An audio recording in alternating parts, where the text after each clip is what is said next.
Assalamualaikum warahmatullahi wabarakatuh. Alhamdulillah, innal hamdalillah nahmaduhu wa nasta'inuhu wa nastaghfiruh wa nu'minu bihi wa natawakkalu alayhi wa na'udzu billahi min shururi anfusina wa min sayyiati a'malina. Man yahdihillahu fala mudilla lahu wa man yudlil fala hadiya lahu.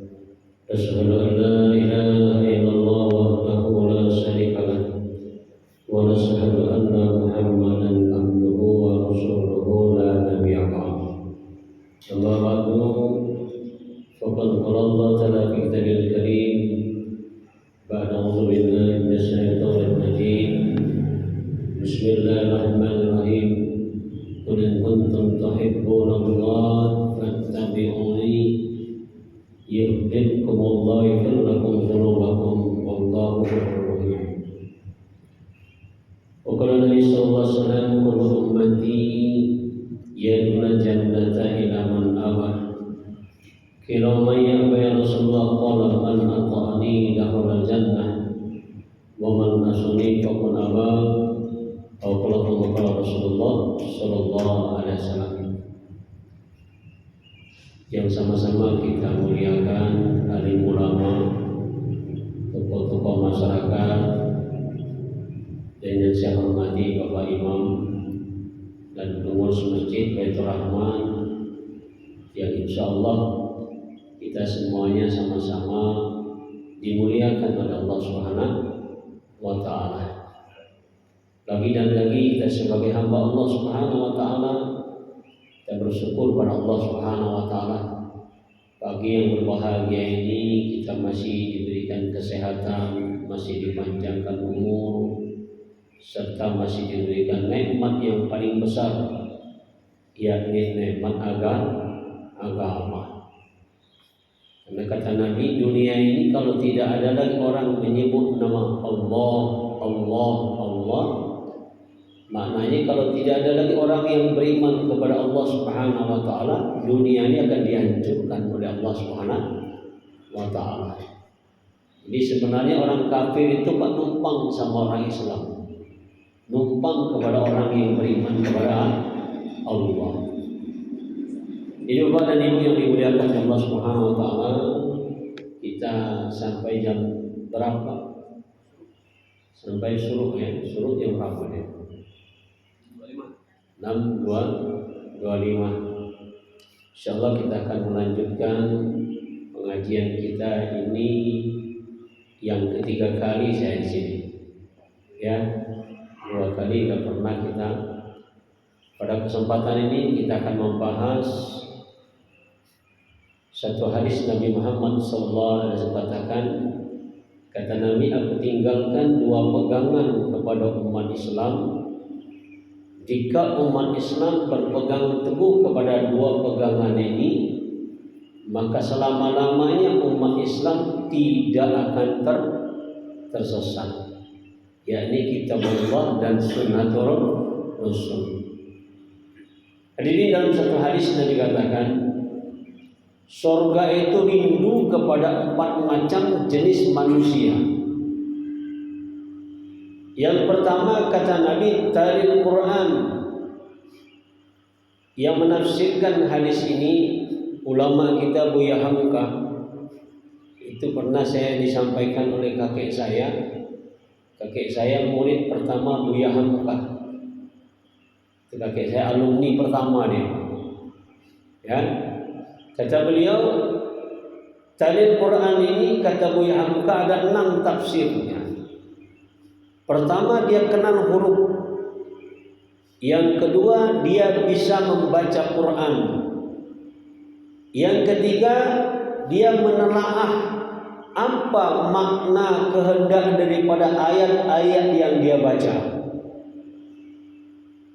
Kemudian yang keempat, diamalkan. Setelah diamalkan, hadirin, didakwahkan kepada orang lain. Ini menurut Buya Hamka. Jadi kalau hari ini kita menelaah Al-Quran, kita baca, kita telaah apa kehendak ayat ini, apa maksud ayat ini diturunkan oleh Allah Subhanahu wa taala, kemudian dipahami, diamalkan, kemudian didakwakan, maka orang seperti ini dia akan dirindukan oleh surganya Allah Subhanahu wa taala. Ya, kita hari ini Pak, mohon maaf Pak, kadang-kadang tidak ada waktu untuk Al-Quran, tidak ada waktu untuk Al-Quran. Kita tahu Pak, dunia ini main-main, tetapi justru dunia yang main-main kita serius. Sementara akhirat yang sesungguhnya, kehidupan yang sesungguhnya adalah akhirat, justru kita main-main Pak. Ini kadang-kadang kita terbalik Pak. Padahal kalau manusia mati, yang pertama semua yang berhubungan dengan dirinya mesti dia tinggalkan. Istri, anak, sawit, kita buka kebun 1000 hektar. Kalau seandainya kita mati, dibawa enggak? Enggak dibawa. Kita akan tinggalkan.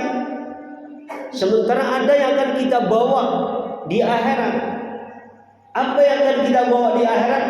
Iman dan amal soleh kita dan dosa kita kan akan kita bawa semua.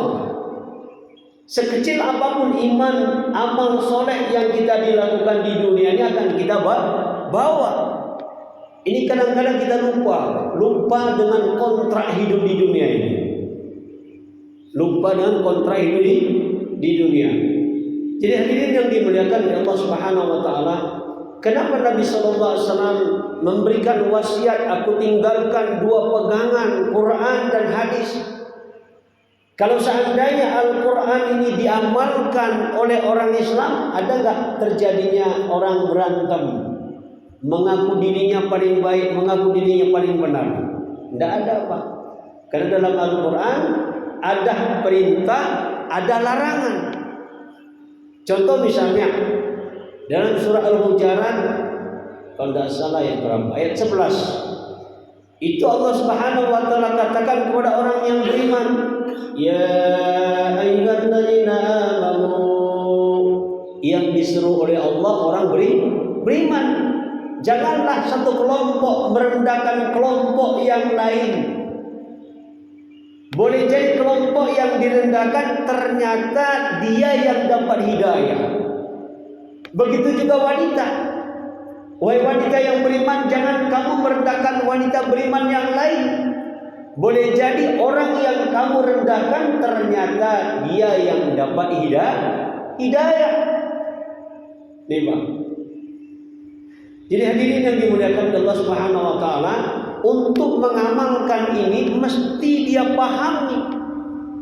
Supaya apa? Supaya dia tidak merendahkan orang lain. Nih hadirin yang dimuliakan Allah Subhanahu wa taala, pernah kita ada pengajian juga kayak gini di Masjid Al-Ansor di Pagar Alam, masjidnya 4 tingkat. Ada pertanyaan, Ustaz, mana yang lebih baik, NU dengan Muhammadiyah? Kemudian Tabligh dengan Salafi? Ini pertanyaan ini akan unik. Mana yang lebih baik? Maka saya sampaikan, kalau kita bertanya pertanyaan seperti ini, berarti kita awam dengan agama, tidak tahu agama. Loh, justru saya bertanya Ustaz karena saya tidak tahu. Coba kita lihat konsep Islam. Kata Nabi, Islam seperti tubuh dalam satu badan. Kalau yang namanya tubuh dalam satu badan ini, boleh nggak anggota tubuh kita ini merasa dirinya paling baik? Kata mata, kalau tidak ada saya, kalian nggak bisa jalan, nabrak-nabrak. Kira-kira kaki Pak protes nggak? Nggak bisa. Kalau nggak ada saya, bagaimana kalian berjalan? Kata otak kita ini, enggak, saya yang mengendalikan. Kemana pergi? Kalau seandainya otak ini tidak berfungsi, katanya tidak tahu kemana tujuan. Nah, ini masing-masing anggota tubuh ini kalau dia misalnya membela diri paling benar Pak, berarti tubuh kita ini sakit. Atau kita ambil contoh, Islam kata Nabi seperti bangunan. Bangunan itu yang namanya bangunan, ada paku, ada seng, ada tiang, ada besi, ya Pak ya, itu bangunan. Misalnya atap mengatakan, kata atap, kalau saya tidak ada, seandainya matahari panas di siang hari, hujan turun, maka kalian kepanasan dan kalian kehujanan. Ini kalau seandainya saya ngomong kayak gitu Pak. Kemudian anggota yang lain atau bangunan yang lain protes juga, dia kata paku, kalau dada saya nggak bisa engkau nempel. Kata tiang, kalau saya nggak ada bagaimana ini bangunan akan didirikan? Kira-kira gimana? Jadi bangunan nggak? Jadi bangunan nggak? Tak jadi bangunan. Ya, kenapa? Karena masing-masing mereka punya fungsi. Sama Islam ini. Islam ini Nabi katakan kal jasadi wahid, seperti tubuh dalam satu badan. Maka masing-masing kelompok ini mereka punya fungsi. Coba kita lihat orang Muhammadiyah. Orang Muhammadiyah ini kebaikannya banyak. Mulai daripada TK, SD, SMP, SMA, perguruan tinggi. Itu berapa triliun Pak? Kalau seluruh Indonesia dikumpulkan, uang mereka keluarkan untuk membangun umat, berapa triliun? Betul Pak? Ya. Kemudian kalau kita lihat orang NU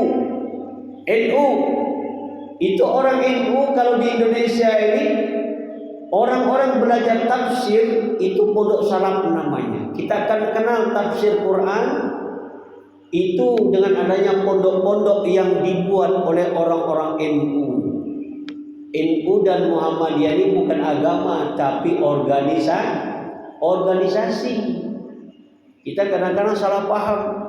Saya ingat dulu masih kecil, saya kan dilahirkan di keluarga orang Muhammadiyah karena kakek saya di Padang Panjang. Kalau jalan sama orang tua, dia akan bilang, nah itu masjid NU. Kita masih kecil Pak. Kalau mereka dengan kita beda nah. Kalau itu masjid NU, sholat tarawihnya 23. Kalau kita 11. Kalau di masjid kita Muhammadiyah, Masjid Raya, sholat subuhnya tidak pakai kunut, mereka pakai kunut. Ini Pak, yang salah sebenarnya adalah orang tua kita. Betul ya?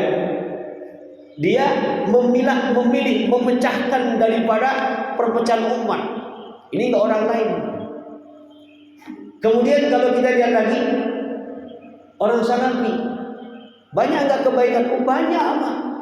Karena kita orang Islam ini disuruh oleh Allah melihat kebaikan. Apa kebaikan mereka? Mereka mengkaji hadis-hadis yang sahih. Tidak mau hadis yang doi. Nah, apa kebaikannya? Banyak. Yang enggak mau baca Quran jadi rajin baca Quran. Yang enggak rajin ke masjid jadi rajin ke masjid. Yang enggak mau belajar agama mau belajar agama. Pokoknya pandang kebaikan, ada kebaikan banyak. Lantas jawaban orang tabligh. Orang tabligh ini seperti pemulung sampah. Itu Pak kan mengumpulkan kara-kara besi, plastik, kardus yang sudah rusak, yang sudah jadi bekas, dikumpulkan. Kemudian setelah dikumpulkan, itu dijual ke agen. Dari agen dijual ke pabrik. Yang tadinya besi yang tidak ada lagi gunanya, sudah patah, sudah karatan, kemudian didaur ulang di pabrik, itu jadi baik lagi. Sama sekarang orang tabligh ini yang didatangi preman-preman di pasar-pasar, anak-anak pang, kemudian para pemabuk, para pejudi didatangi. Itulah kerja orang tabligh. Betul Pak Haji? Kumpulkan. Nah, kalau kita bicara kebaikan, Mana yang lebih baik? Yang lebih baik adalah Allah Subhanahu wa Ta'ala. Kalau manusia ini tempat salah dan dosa. Yang boleh dalam Islam melihat kebaikan. Masing-masing punya fungsi, masing-masing punya kebaikan. Yang tidak boleh, misalnya saya kan gerak di jamaah tabligh. Gerak itu Pak, bukan Islam jamaah tabligh, enggak. Jamaah ini banyak. Tabligh apa? Tabligh menyampaikan. Tabligh adalah menyampaikan. Saya misalnya di jamaah tabligh. Yang enggak boleh saya merasa lebih baik daripada bapak-bapak. Itu yang enggak boleh. Nah ini sekarang ini terjadi. Ya Pak ya. Pas pula ada pertanyaan seperti ini kalau tidak salah 2018. Ditanya kayak gini. Sering kali ditanya. Mana yang lebih baik? Mana yang lebih baik Pak? Salafi dengan Tabligh, NU dengan Muhammadiyah. Semua punya fungsi. Mereka ini seperti bangunan. Kalau orang-orang Tabligh ngajak orang yang enggak pernah sholat, dia punya tato, sudah ke masjid. Jangan pula kita yang sudah tahu hukum, kalau sholat tidak diterima. Jangankan tato, bolpen saja itu kalau menempel di kulit kamu ini kena wudhu nggak sah. Akhirnya orang yang sudah mau ke masjid kira-kira gimana Pak? Ke masjid lagi nggak? Nggak mau ke masjid lagi. Ini terjadi umat Islam ini. Maka Nabi katakan ditinggalkan dua pegangan, Quran dan hadis. Innamal mu'minuna ikhwa, sesungguhnya orang beriman bersaudara. Ya ayyuhallazina amanu ijtanibu katsiran minadh-dhann inna ba'dadh-dhanni itsm. Hai orang yang beriman, hindari prasangka buruk. Karena sesungguhnya prasangka buruk adalah dosa, kata Allah. Ini kadang-kadang kita bukan prasangka buruk lagi, menuduh. Betul kan? Menuduh. Makanya kita kembali kepada Al-Quran. Bapak dan Ibu yang dimuliakan oleh Allah Subhanahu wa Ta'ala, di akhirat nanti kita akan tahu derajat kita nanti Pak, itu berkaitan dengan Al-Quran. Karena kata Nabi, man Qur'anul Quran, siapa membaca Al-Quran wa amila bima bihi, dan dia beramal dengan apa yang dia baca. Kata Nabi, kalau kita di dunia baca Quran diamalkan, maka kedua orang tuanya, kata Nabi, akan dipakaikan mahkota. Yang mana mahkotanya, kata Nabi, cahayanya lebih terang daripada cahaya matahari. Maka Nabi bertanya kepada sahabat, bagaimana pendapat kamu dengan anak yang membaca Al-Quran, mengamalkan Quran? Tentu, kata Nabi, anaknya akan lebih hebat daripada orang tuanya. Jadi kalau kita hari ini sebagai anak, walaupun kita mungkin bapak kita sudah meninggal, kita tetap juga anak. Kalau sayang sama orang tua, mudah. Baca Al-Quran, telaah, dipahami, diamalkan. Yang hebat lagi, didakwahkan. Didakwahkan. Yang terakhir istiqomah, Pak. Yang terakhir istiqomah. Ini hebat. Kemudian Nabi katakan, manusia ini akan mengetahui hinakah dia, muliakah dia. Itu Pak nanti ketika berada di padang mahsyar. Barulah nanti di padang mahsyar semua manusia akan terkagum-kagum. Karena nanti di padang mahsyar itu ada pengumuman. Pertama diumumkan, wahai Fulan bin Fulan. Dipanggil Pak. Siapa yang dipanggil Pak Haji Joni? Fulan bin Fulan dipanggil siapa? Satu orang yang anak hafal Quran dipanggil. Kata Allah, Fulan, bacalah Quran. Kemudian satu orang membaca Quran ayat demi ayat. Setiap ayat yang dia baca mengangkat satu derajat orang tuanya di surga. Sementara surga ini, kata Nabi, derajatnya satu derajat, jaraknya antara bumi dengan langit. Bagaimana kalau anak kita hafal Quran 30 juz? Gimana Pak Haji? Kalau anak kita hafal Quran 30 juz, 6.000 sekian ayat, nanti di padang mahsyar disuruh baca suratul Fatihah 7 ayat, maka orang tuanya diangkat 7 derajat. Terus sampai kepada ayat yang terakhir kali. Jadi kata ulama, yang dipanggil ini bukan orang yang pandai membaca Quran, tetapi para hafiz Al-Quran. Maka di sini katakan man qara'al Quran fastashara fahalla halalahu wa harrama haramahu adkhulal jannah wasyafa'a fi asratin min ahli baiti kulluhum qad wajabat lahum.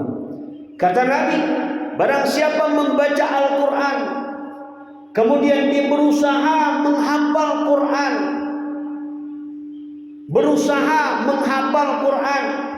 berani dia mengatakan yang halal halal, yang haram haram, maka kata Nabi dia akan dimasukkan ke dalam surga.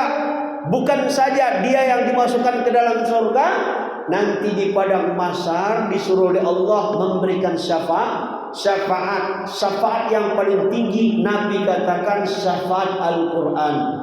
Yang kedua kata Nabi syafaat Nabi Muhammad sallallahu alaihi wasallam. Syafaat yang ketiga adalah syafaat bulan Ramadan. Syafaat. Nah sekarang jadi pertanyaan Pak Haji Joni, umur kita sekarang sudah kayak saya ini sudah 59. Pak Haji Joni berapa? Hah?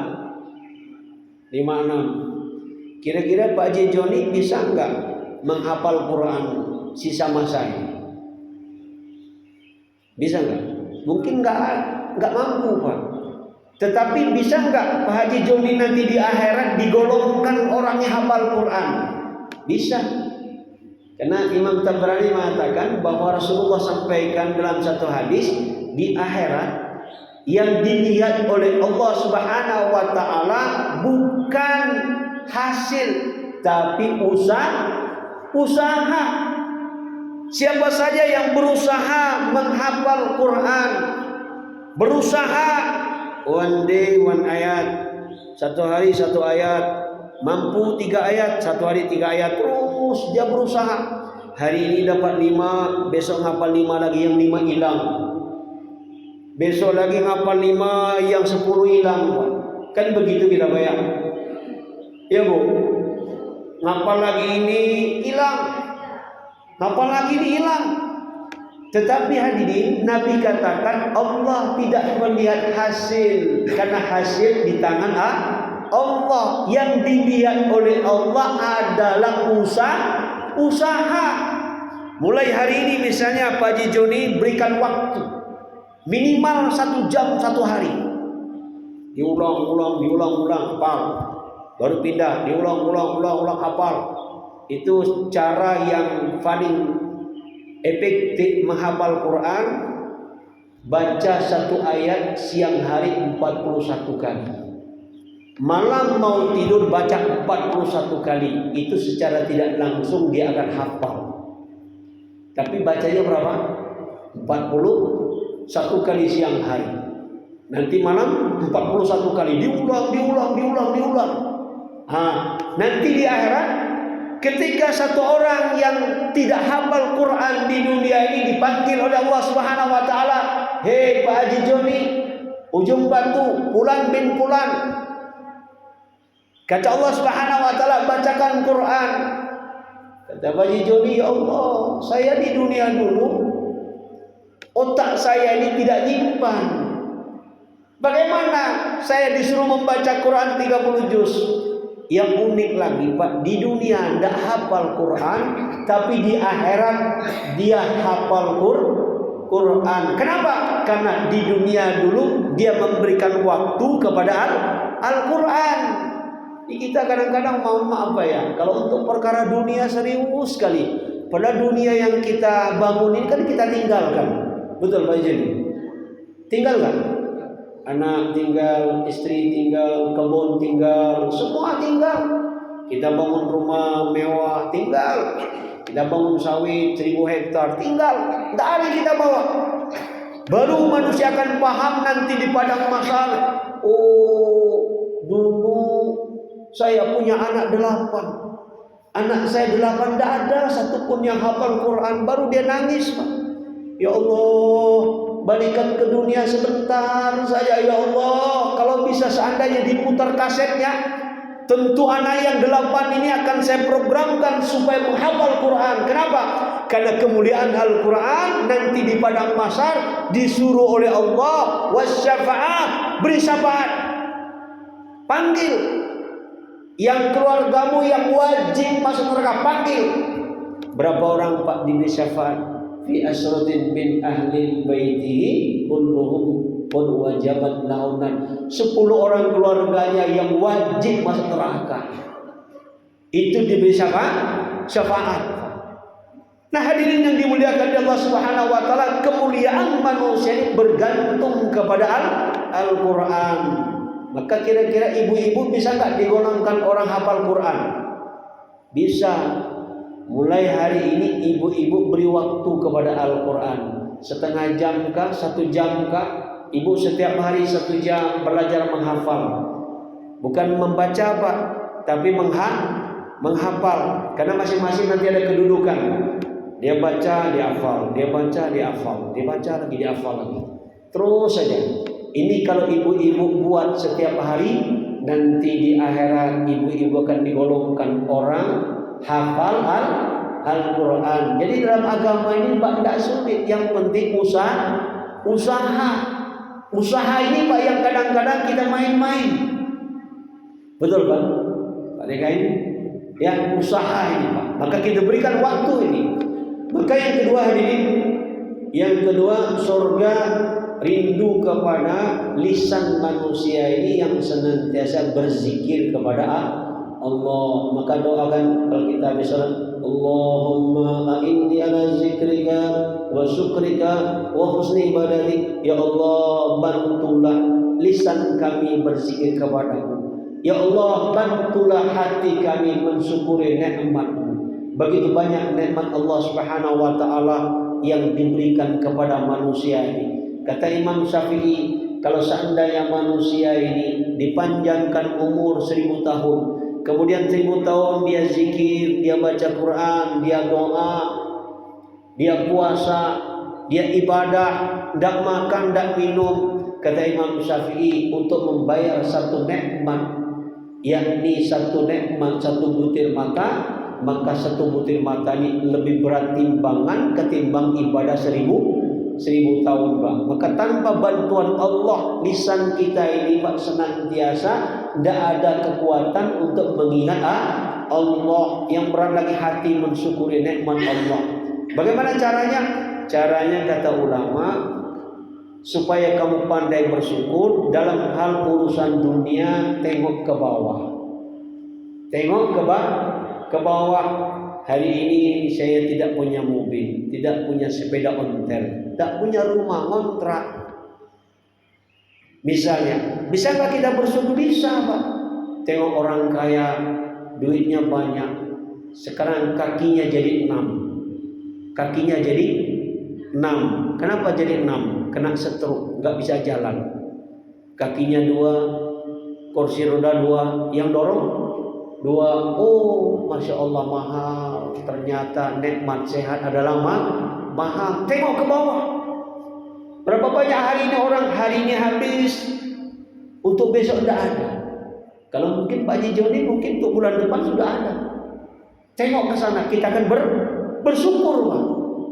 Ya, maka kita minta kepada Allah, ya Allah jadikan hamba yang pandai bersyukur kepada Allah Subhanahu wa taala. Sekarang apa tanda syukur? Tanda syukur apabila kita mampu mensejajarkan 2 telapak tangan kita ketika orang tidur, 2 telapak tangan sejajar dengan jidat kita. Maknanya tahajud.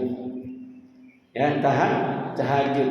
Jadi hari ini Pak, bagaimana kita senantiasa lisan kita berzikir kepada Allah.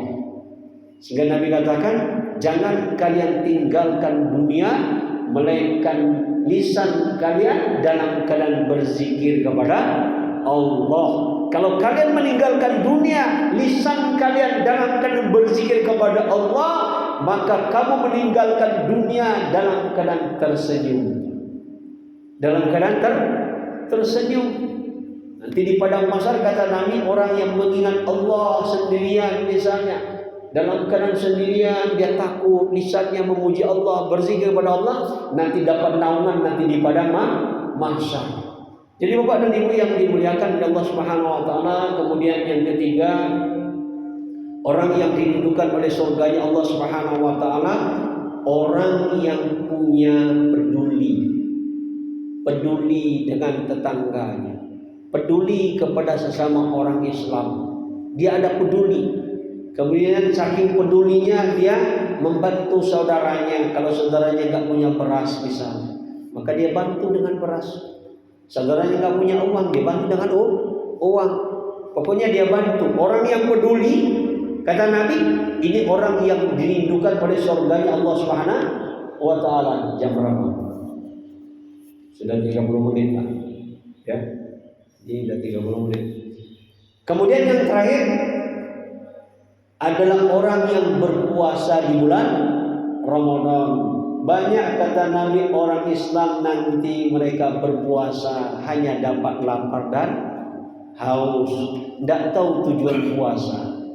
Tujuan puasa Pak Haji Joni apa? La'allakum tattaqun, membentuk manusia supaya takwa kepada Allah. Kata Nabi, padilah daripada puasa ini memang menyehatkan badan. Bapak punya penyakit emah, coba dibawa puasa, sembuh kan?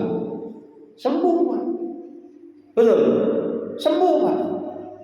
Jadi banyak utama daripada puasa. Nah, karena dikatakan orang yang ketika bulan puasa rajin baca Quran, rajin sholat ke masjid, rajin sholat tahajud, senang bersedekah, itu di luar bulan puasa. Kalau dia tidak rajin, berarti dia telah gagal.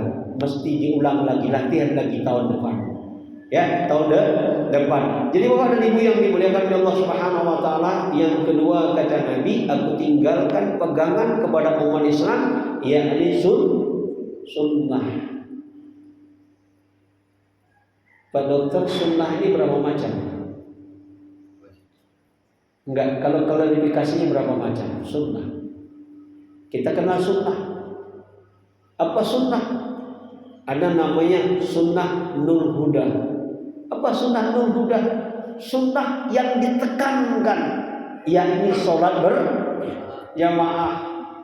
Sholat berjamaahnya adalah sunnah nul huda, sunnah petunjuk.